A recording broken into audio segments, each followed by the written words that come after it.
కథా శీర్షిక ప్రేమమయి ఓ త్యాగమయి. రచన ఆవేర గారు. చదువుతుంది సౌజన్య పతివాడ. కృష్ణవేణి ఒక చిన్న గ్రామంలో జన్మించింది. పేద కుటుంబంలో పుట్టడం వల్ల చిన్నతనం నుంచే కష్టపడటం అలవాటుగా మార్చుకుంది. తన భర్త రాజయ్య ఒక అనారోగ్యంతో చిన్న వయసులోనే మరణించడంతో కృష్ణవేణి ఒంటరిగానే బ్రతుకు పోరాటం సాగిస్తూ కష్టాల కడల్ని ఈదసాగింది. ఒంటరైన తన బాధ్యతలను ఆమె మరవలేదు. ఇప్పుడు కూతురు మధుమిత మాత్రమే ఆమెకు ప్రపంచం. మధుమితను ప్రయోజకురాలిగా తీర్చిదిద్దటమే లక్ష్యంగా కృష్ణవేణి ఒళ్ళు అలసిపోయేంతగా కష్టపడసాగింది. కృష్ణవేణి పొద్దెక్కక ముందే ఇళ్లల్లో పాచి పనులు చేసొచ్చి తర్వాత కూలి పనుల్లోకి వెళ్లి వస్తూ కొంతవరకు ఆదాయం సంపాదిస్తోంది. దాంతో మధుమితను మంచి పాఠశాలకు పంపించింది. మధుమిత తెలివైన విద్యార్థిని అయినా అమ్మ తన కోసం ఎంత కష్టపడుతుందో అర్థం చేసుకోలేకపోయేది.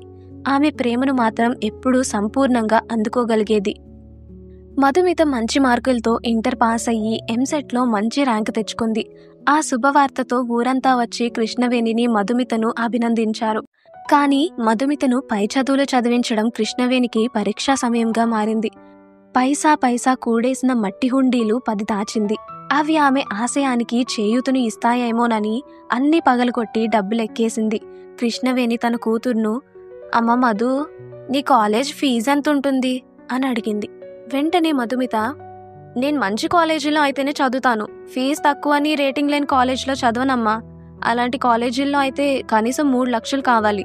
అడ్మిషన్స్ అప్పుడు మాత్రం బుక్స్ ఫీజుల కోసం, హాస్టల్ కోసం కనీసం 1,00,000 రూపాయలన్నా కావాలమ్మా అని అంది. 1,00,000 అన్న మాట వినగానే గుండెల్లో రాయి పడ్డట్టయింది కృష్ణవేణికి. దేవుడు దగ్గర పెట్టిన మూటల్లో డబ్బును మళ్లీ లెక్కపెట్టింది. మొత్తం 10,515 రూపాయలున్నాయి. మిగిలిన డబ్బులు ఎక్కడ ఎలా తేవాలో తేల్చుకోలేక సతమతమైంది కృష్ణవేణి. ఆ రాత్రి ఆమెకి నిద్ర పట్టలేదు. మరుసటి రోజు తన బంగారు పుస్తెల తాళ్ను పుస్తెలతో సహా బంగారం కొట్లో అమ్మేసింది. కృష్ణవేణికి 60,000 సమకూరాయి. మధుమిత తన తల్లిని, అమ్మా, ఎల్లుండి మాకు అడ్మిషన్ కౌన్సిలింగ్, డబ్బులున్నాయా నీ దగ్గర అని అడిగేసరికి వెంటనే కృష్ణవేణి, అదే ప్రయత్నంలో ఉన్నా తల్లి, ఏదేమైనా నీ చదువు ఆగదు. మన పేదరికం చూసి నువ్వేం బాధపడకు, రేపటి వరకు డబ్బు సర్దుబాటు చేస్తాను అనంది. మరుసటి రోజు ఉదయం నుండి సూర్యాస్తమయం వరకు ఎన్ని గడపలు తొక్కినా ఒక్క పైసా అప్పు పుట్టలేదు కృష్ణవేణికి. నీరసంగా దీనమైన ముఖంతో ఇంటివైపు కాలీడుస్తూ నడుస్తున్న కృష్ణవేణిని చూసి పక్కింటి అనసూయ పలకరించింది. కృష్ణవేణి గోడును విన్న అనసూయ ఏదో సలహా ఇచ్చింది. అనసూయ మాటలతో కృష్ణవేణి కళ్ళల్లో 1000 దీపాల కాంతులు వెలిగాయి. ఇంటివైపు నడక ఆపి వెనక్కి మళ్ళింది. ఒక పెద్ద నగరంలోనున్న మంచి ఇంజనీరింగ్ కాలేజ్లో చేరింది మధుమిత. అక్కడ కొత్త స్నేహితులు, కొత్త ప్రపంచంలో మునిగిపోయింది. కృష్ణవేణి రోజు కూతురితో ఫోన్లో మాట్లాడే ప్రయత్నం చేసేది, కానీ మధుమిత బిజీగా ఉన్నానని చెప్పి ఎప్పుడూ అమ్మ ఆశను అటకెక్కించేది. కృష్ణవేణి ఒకరోజు ఫోన్లో మాట్లాడినప్పుడు, అమ్మా, మీరెప్పుడు మీ గ్రామం గురించే ఆలోచిస్తారు. ఇక్కడ నా కష్టం సమస్యలు ఎవరికి చెప్పుకోను? నేను నా చదువు అయిపోయాక ఉద్యోగం సంపాదించి నీకో పెద్ద ఇల్లు తీసుకుంటా, నీకు అన్ని సౌకర్యాలు కల్పిస్తా అని మధుమిత చెప్పింది. కృష్ణవేణి నవ్వుతూ, నువ్వెప్పుడు సంతోషంగా సుఖంగా ఉండాలి తల్లి, అదే నా కోరిక అని అంది. కాలేజీ చదువు పూర్తయిన తర్వాత మధుమిత ఒక కార్పొరేట్ కంపెనీలో ఉద్యోగం సంపాదించింది. నగర జీవితం ఆమెను పూర్తిగా ఆకర్షించింది. కొత్త కలలు, కొత్త కోరికలు, కొత్త అలవాట్లు, కొత్త స్నేహితులతో కాలం గడిపేస్తూ అమ్మ గురించి ఆలోచనే లేకుండా రోజులు గడపసాగింది. కృష్ణవేణి మాత్రం అప్పటికి అదే పాత గ్రామం, పాత ఇల్లు, పాత స్నేహితుల ఆత్మీయతల నడుమ కాలం గడపసాగింది. ఒక్కోసారి కృష్ణవేణి ఫోన్ చేస్తే, అమ్మా, పనొత్తిడి ఎక్కువగా ఉంది, తర్వాత మాట్లాడదాం అని చెప్పి ఫోన్ పెట్టేసేది మధుమిత. కృష్ణవేణి మాత్రం కూతురు బాగుండాలని ప్రతిరోజు దేవుణ్ణి ప్రార్థించేది. రోజులు గడుస్తుండగా కృష్ణవేణికి ఆరోగ్యం బలహీనంగా మారిపోయింది. కడుపులో క్రమంగా ఓ కణితి ఏర్పడి సమస్య పెరిగి శస్త్రచికిత్స అవసరమని డాక్టర్లు చెప్పారు.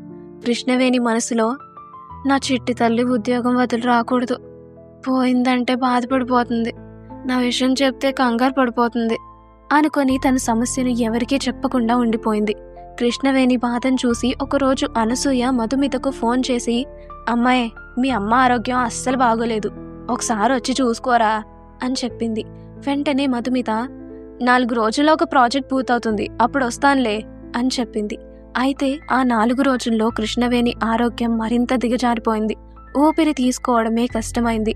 అలా ఓ ఉదయం కృష్ణవేణి తన గుండెల్లో ఊపిరిని భారంగా మోస్తూ కూతురి మీద ప్రేమతో మధు మధు అని పదే పదే తననే తలుచుకుంటూ ఆ పేరునే కలవరిస్తూ అలసిన గుండెకు విశ్రాంతినిచ్చి ప్రాణం వదిలేసింది. తల్లి మరణ వార్త విని చివరి చూపు కూడా చూసుకోలేకపోయినందుకు పశ్చాత్తాపడింది మధుమిత. ఊరికి చేరుకున్న మధుమిత తల్లి పాడుబడిన ఇంటి వెదురు పుల్లల గేటు లోపలికి అడుగుపెట్టింది. పాడెపై నిండుగా తెల్లని పంచెలో కప్పబడిన తల్లి నిశ్చలమైన శరీరాన్ని చూసి ఆమె గుండె పగిలిపోయింది. మధుమిత వెక్కి వెక్కి ఏడుస్తూ, అమ్మా, నన్ను క్షమించమ్మా, నీ చివరి చూపు కన్నా నోచుకోలేదు నేను అని అంది. తల్లి తనను ఎంత ప్రేమతో పెంచిందో, ఎంతటి త్యాగాలు చేసిందో, తన తల్లి ప్రేమను తాను ఎంత నిర్లక్ష్యం చేసిందో మధుమితకు ఒక్కసారిగా అర్థమైంది. అయితే ఆ లోటును పూడ్చుకోవడానికి అప్పటికే ఆలస్యం అయిపోయింది. గ్రామస్తుల సహాయంతో తల్లికి అంత్యక్రియలు చేయించింది మధుమిత. ఇంట్లోకి వెళ్ళి అమ్మ తనతో చదివించిన పాత పుస్తకాలను, ఆమె చేతులతో మధుమితకు కప్పిన పాత దుప్పటిని, ఇంటి మూలాన ఉన్న అమ్మ ఫోటో ఫ్రేమ్ను, పెరట్లో అమ్మ ఇష్టంగా పెంచుకున్న ఎర్ర గులాబీ మొక్కను అమ్మ తీపి గుర్తులుగా వెంట తీసుకువెళ్ళింది మధుమిత. పట్నంలో ఉన్న ఇవన్నీ తీపి గుర్తులుగా అమ్మని మరింతగా మధుమిత మదిలో నిలిపేవి. ఒకరోజు అనసూయ మధుమితకు ఫోన్ చేసి ఊరికి రమ్మంది. ఎందుకు అని మధుమిత అడిగినా ఏమీ చెప్పలేదు. మధుమిత ఊరిలో దిగగానే అనసూయ ఇంటికెళ్ళి, ఎందుకంటే నన్ను రమ్మన్నారు? అమ్మ మీకు డబ్బు ఏమైనా బాకీ పడిందా అని అడిగింది. వెంటనే అనసూయ, అదేం లేదమ్మా, నేనే నీకు బాకీ పడ్డాను. మీ అమ్మ బతికినన్నాళ్ళు అభిమానవతిగా బతికింది. పేదరికం స్థితికే కానీ మతికి కాదని నిరూపించింది. ఆ రోజు తను ఎంత ప్రయత్నించినా నీ కాలేజీ ఫీజు కోసం డబ్బు దొరకలేదు. చివరికి ఆసుపత్రికి వెళ్ళి తన ఒక కిడ్నీని అమ్మేస్తూ ఒప్పందం చేసుకుని అడ్వాన్స్ తీసుకొని వచ్చి నీ ఫీజు కట్టింది. ఆ తర్వాత తన కిడ్నీని వాళ్ళకి ఇచ్చేసింది. దాని కారణంగానే ఆమె అనారోగ్యం పాలైంది. లేకుంటే ఇప్పుడు కూడా మన మధ్య ఆనందంగా బ్రతుకుండేది. ఇప్పుడు నిన్నెందుకు పిలిచానంటే, ఆ కిడ్నీ అమ్మి నీ ఫీజు కట్టగా మిగిలిన డబ్బు బ్యాంకులో ఫిక్స్డ్ డిపాజిట్ చేసింది. ఈ మధ్యనే ఆ డబ్బు బ్యాంకులో నుంచి తెచ్చి నా దగ్గర దాచుకుంది. ప్రాణం పోయే ముందు నిన్నే తలుచుకుంది. ఈ డబ్బులు నీకు ఇవ్వమంది. ఇందా, ఈ బ్యాగ్లో 2 లక్షలున్నాయి అని ఒక లెదర్ బ్యాగ్ను మధుమితకు అందజేసింది. అనసూయ మాటలు విన్న మధుమితకు దుఃఖం ఆగలేదు. బ్యాగ్ని అక్కడే వదిలేసి వీధిలో పడి పిచ్చిదానిలా పరిగెత్తి అమ్మ సమాధిపై పడిపోయి బోరున ఏడోసాగింది. అమ్మా, నన్ను క్షమించు. నీ ప్రేమను అర్థం చేసుకునేలోపే నువ్వు నన్ను వదిలిపోయావు. నీ త్యాగం తెలిసిన రోజు నీ పాదాలకు కన్నీటి అభిషేకం చేద్దామంటే నువ్వు లేవు. నన్ను క్షమించమ్మా, నన్ను క్షమించు అని కన్నీటి పర్యంతమైంది మధుమిత. మధుమిత చెక్కెలు దాటి ఆమె కన్నీళ్లు కృష్ణవేణి సమాధిని అభిషేకించాయి. సమాప్తం. ఇలాంటి మరెన్నో ఆసక్తికరమైన కథలను వింటూనే ఉండండి మీ తపస్వి ఆడియో స్టోరీస్లో.